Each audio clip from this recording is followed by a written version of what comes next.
ऐसी कई बातें हैं जिन्हें हम सच मानकर चलते हैं, है ना? लेकिन क्या हो अगर उनमें से कुछ बिल्कुल गलत हों?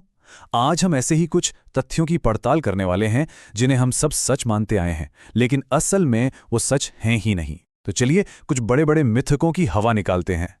अच्छा, चलिए एक बहुत ही मशहूर बात से शुरू करते हैं। Great wall of China. कहते हैं कि ये अकेली ऐसी चीज है जो इंसान ने बनाई है और स्पेस से दिखती है ना?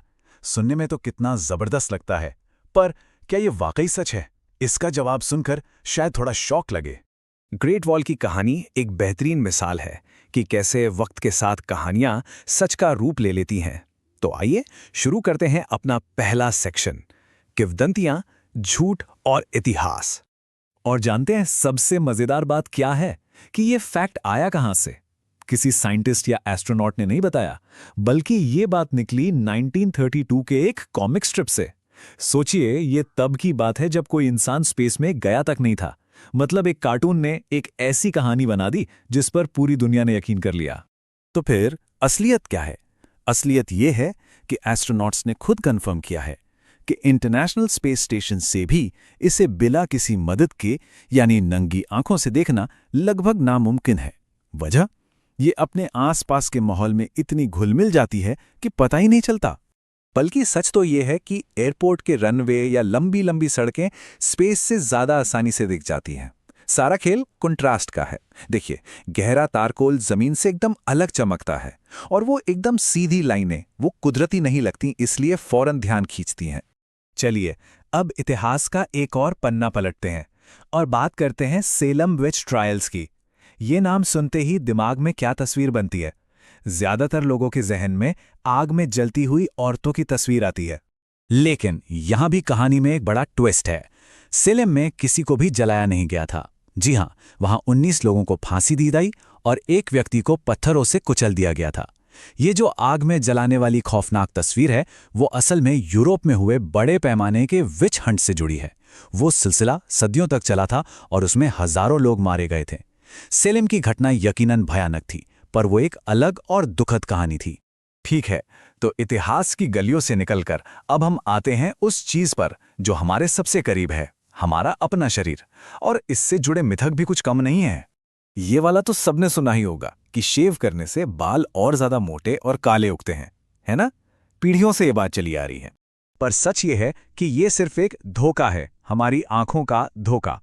जब रेजर बाल काटता है तो उसका सिरा चपटा हो जाता है, तो जब वो दोबारा उगता है तो बस खुरदरा महसूस होता है। और क्योंकि नए बाल पर अभी तक सूरज की रोशनी नहीं पड़ी है, तो वो थोड़ा ज्यादा डार्क दिखता है। और मजे की बात यह है कि ये कोई नई जानकारी नहीं है। 1920 के दशक से स्टडीज इस बात को गलत साबित करती आ रही हैं। अब ये अगला मिथक सिर्फ एक गलतफहमी नहीं है, ये खतरनाक भी हो सकता है। ये धारणा कि दौरे के दौरान कोई अपनी जुबान निगल सकता है। तो इस बात को एकदम साफ साफ समझ लेते हैं, कोई भी इंसान अपनी जबान निगल नहीं सकता, ये नामुमकिन है। असली खतरा ये होता है कि जबान ढीली होकर पीछे की तरफ गिर सकती है और सांस की नली को ब्लॉक कर सकती है, या फिर व्यक्ति अपनी ही जबान को काट सकता है। इसीलिए दौरे के वक्त किसी के मुंह में कुछ भी डालने की कोशिश कभी नहीं करनी चाहिए। इससे बहुत गहरी चोट लग सकती है। तो फिर मदद कैसे करें? सबसे सही और सुरक्षित तरीका है उन्हें रिकवरी पोजीशन में लाना। इससे उनकी सांस की नली खुली रहती है और वो सुरक्षित रहते हैं।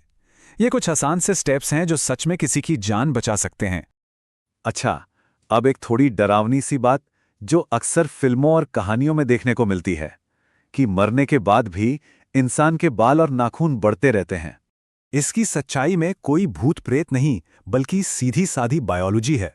असल में बाल और नाखून बढ़ते नहीं हैं। होता यह है कि मौत के बाद शरीर में पानी की कमी होने लगती है, जिससे त्वचा सिकुड़ जाती है। और जब त्वचा पीछे हटती है तो ऐसा लगता है जैसे बाल और नाखून लंबे हो गए हैं। ये भी एक तरह का धोखा ही है। और अब वो मिथक जो शायद सबसे ज्यादा मशहूर है, कि हम अपने दिमाग का सिर्फ 10% हिस्सा ही इस्तेमाल करते हैं। ये सुनने में कितना अच्छा लगता है ना? कि हमारे अंदर कितनी सारी दिमागी ताकत छुपी हुई है। लेकिन आज के जमाने के ब्रेन स्कैन्स एक बिल्कुल अलग ही कहानी बताते हैं।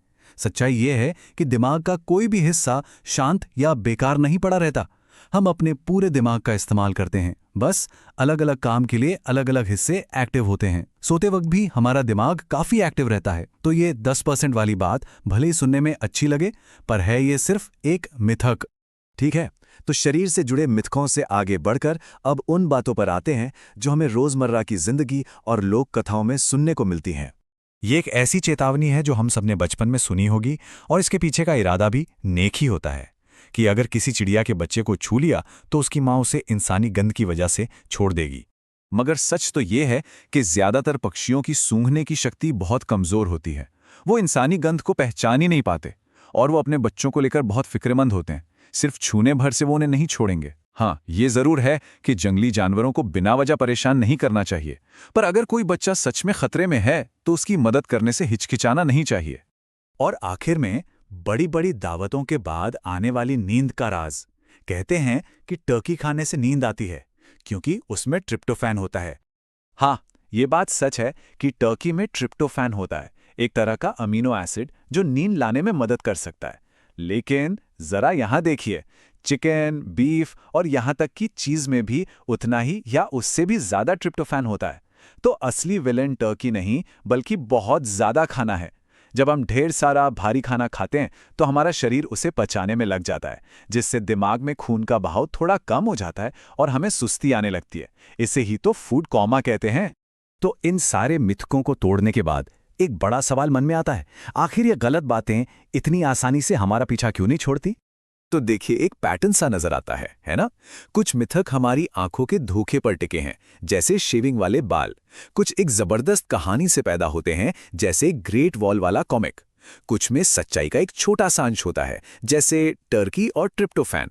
और कुछ बस सुनने में ही इतने सही लगते हैं कि हम उन पर सवाल ही नहीं उठाते। और ये हमें सोच के साथ छोड़ जाता है कि ऐसी और कौन सी सच्चाइयां हैं जिन्हें हम बिना सोचे समझे मान लेते हैं। शायद सबसे बड़ा सबक यही है कि हमेशा सवाल पूछते रहना चाहिए, हमेशा जानने की कोशिश करनी चाहिए। है ना एक सोचने वाली बात?